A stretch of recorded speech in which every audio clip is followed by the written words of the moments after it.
अरे मेरे भांजे भांजों की जाओगे तो मामा की जाओगे, जिनकी सफल हो गई, इसलिए तो मैं धरती से आया हूँ। हमारे लोकप्रिय सांसद भाई गजेंद्र जी,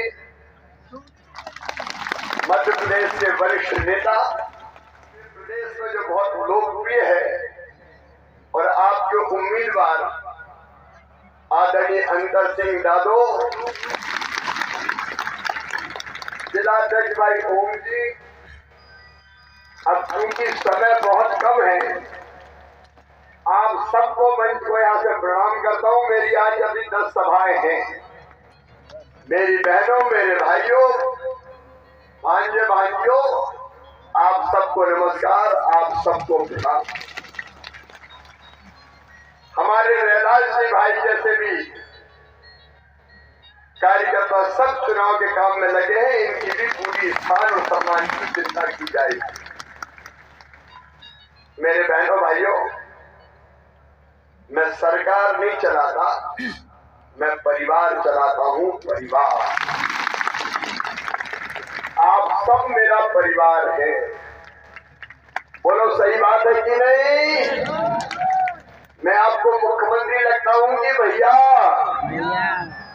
और भांजे भांजियों का मामा। तो मैं तो मामा हूँ, भैया हूँ। ये रिश्ता भगवान ने अद्भुत बनाया है, और जब तक मेरी सांस चलेगी इस रिश्ते को मैं निभाऊंगा। आपके विश्वास को नहीं तोड़ूंगा। आज अंतर सिंह दादो ने सबसे महत्वपूर्ण बात करी, चाचरिया में नर्मदा जी के पानी की। अंतर सिंह जी, आपके कहने पे पहले भी बहुत काम किए हैं, लेकिन अब मेरा भी संकल्प है यहाँ नर्मदा माई का पानी किसान के खेतों तक लाना।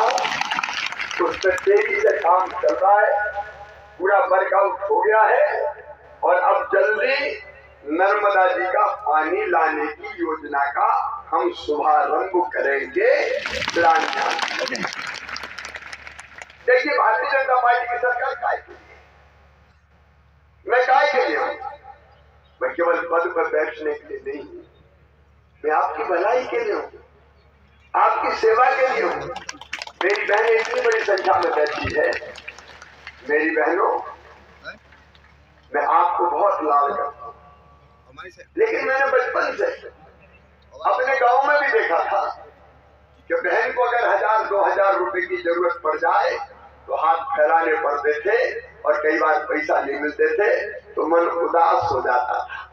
बेटा बेटी को कपड़े दिलाना हो, आइसक्रीम खिलाना हो, किताब दिलाना हो, मायके जाना हो, कई बार पैसे का इंतजाम नहीं होता था। तो मैंने अपनी बहनों का उदास चेहरा देखा था, और उनकी आंखों में आंसू भी देखे थे। मेरे मन में एक विचार आया, समय कम, इससे पुरानी योजनाओं की बात नहीं करूंगा, लाडली लक्ष्मी और रिजर्वेशन बाकी सब, लेकिन मेरी बहनों, मैंने लाडली बहना क्यों बनाई? इसलिए कि बहन 1000-2000 के लिए परेशान ना हो। मैं सोचता रहा कि भाई बहन जिंदाजी, अब भाई है तो भाई का बहनों के लिए कोई कर्तव्य बढ़ जाए कि नहीं? मुझे लगा कि बहनों को कुछ देना चाहिए। अब क्या देना चाहिए मैं सोचने लगा, तो अंततः मेरे दिमाग में ये बात आई कि शिवराज और कुछ मत दो, बस बहन के खाते में पैसा डाल दो, बाकी काम बहन अपने आप कर दे। इस समय मैं मुख्यमंत्री लाडली बहना योजना बनाई, और मेरी बहनों, 10 तारीख मैंने तय की कि हर 10 तारीख को पैसा खाते में आएगा, जैसे सरकारी कर्मचारी की तनख्वाह आती है। लेकिन 10 तारीख को तो धनतेरस थी, मुझे लगा धनतेरस में कुछ ना कुछ खरीदने का रिवाज है अपने यहाँ, बर्तन और कोई चीज। तो मुझे लगा कि धनतेरस में मेरी बहनें चीजें खरीद सके, बाजार जा सके, इसके 7 तारीख को ही पैसा डाल दिया। बोलो बहनों, खाते में पैसा आ गया।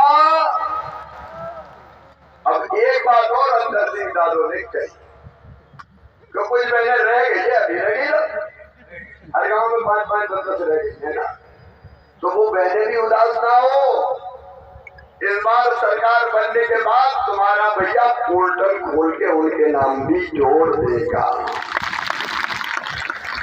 अभी मैंने बेटियों की पूजा की, बेटी मुझसे लड़ने आई, बोले अपनी 21 साल की उम्र तो ठीक है, लेकिन ये क्यों कहा कि शादी हो जाएगी तो ही देंगे।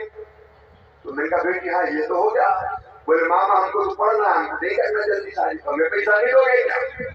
तो सुनो मेरी बेटियों, अब 21 साल से ज्यादा उम्र की जितनी बेटियां हैं शादी नहीं भी हुई होगी तो उनके खाते में पैसा डालेंगे, उनका नाम भी जोड़ेंगे। बेटियां तो मेरे लिए देवियां हैं। अभी मैंने पैर छुए, मैं तो बहनों के भी पैर धोता हूं। क्यों? इसलिए कि स्त्री जाति का आदर करना चाहिए। हमारे यहाँ तो बहन और बेटियों को ही देवियां माना गया है, देवियां। तो मेरे लिए तो सब देवी स्वरूप है। उनके लिए कुछ करता हूँ तो मुझे लगता है रानी काजल माता की मैंने पूजा करनी हो, जैसे मुझे यही लगती है। और इसलिए मैं उनका सम्मान करता हूँ। और ये पैसा भी मेरी बहनों, आप बताओ मेरी बहनों, लाडली बहना योजना के बाद जिंदगी में खुशी आई कि नहीं आई? आज बहनों बोल के बताओ, आई कि नहीं आई? अब मैंने कई जगह पूछा क्या खुशी आई, कई बहनों ने छोटे छोटे काम शुरू कर दिए।